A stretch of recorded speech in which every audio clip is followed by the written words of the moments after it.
Dans le cadre de l'organisation du congrès du RDR, une campagne de mobilisation est entreprise et des missions parcourent tout le pays.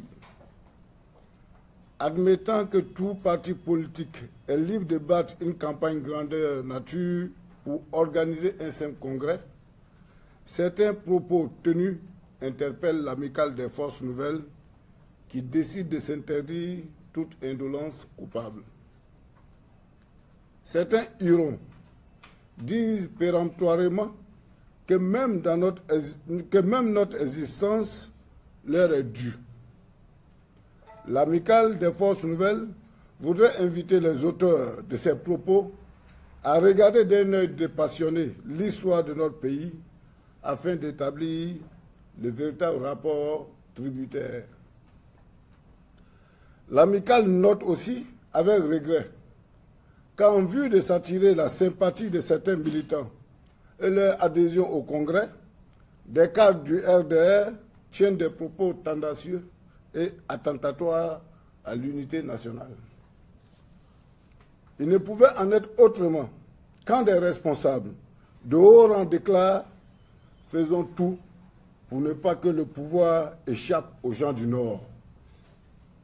Que dire de ceux qui affirment sans soucier que si le pouvoir échappe aux gens du Nord, nous irons en exil avec nos enfants. Au vu de ces délits et délits se rapportant au tribalisme, l'amicale n'aurait rien à redire s'il se limitait à maculer l'honorabilité et à démontrer l'inculture de ceux qui les tiennent. Malheureusement, l'amicale des forces nouvelles pense justement que ces propos sont de nature à impacter gravement la cohésion de notre pays et au-delà, l'unité nationale.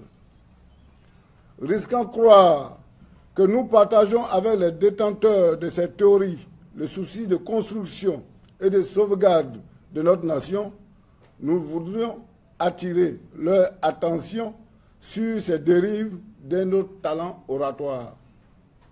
Ainsi, voudrions-nous appeler à la vigilance de l'opinion nationale et prendre à témoin la communauté internationale.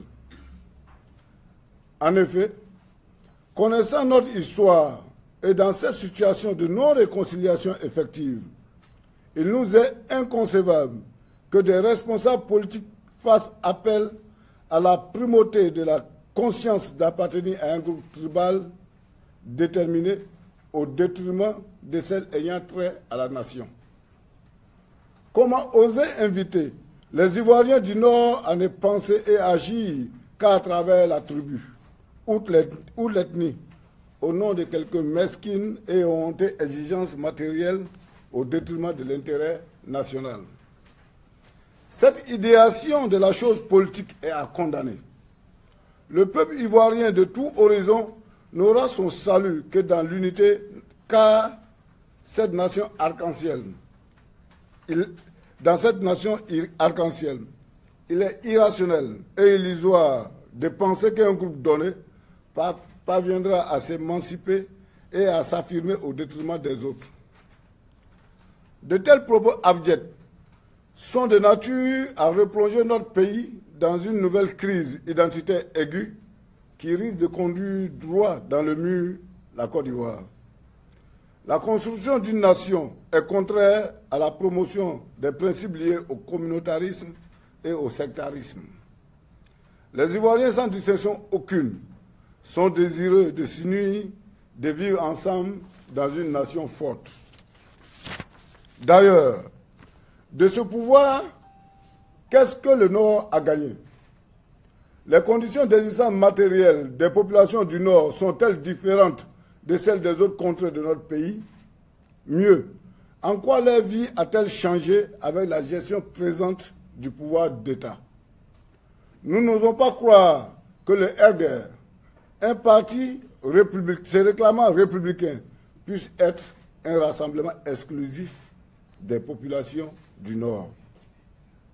Du reste, il faut s'interdire de voir une similitude entre sa coterie et sa sphère avec respectivement les Ivoiriens du Nord et le nord de la Côte d'Ivoire, au point de vouloir indûment les associer à un projet de confiscation du pouvoir d'État. Nous devons tous éviter de cloisonner la Côte d'Ivoire et d'amener une partie du peuple à vivre repliée sur elle-même est une faute grave. Il faut construire la Côte d'Ivoire plutôt que d'inviter des Ivoiriens à construire autour d'eux-mêmes une clôture isolationniste immonde et les conduisant à rejeter systématiquement les autres Ivoiriens. Le régionalisme, le tribalisme et l'ethnocentrisme sont interdits par notre Constitution, la loi fondamentale de notre pays. Fait à Abidjan le 22 août 2017 pour l'Amicale des Forces Nouvelles, le secrétaire général, porte-parole, c'est Congo Félicité.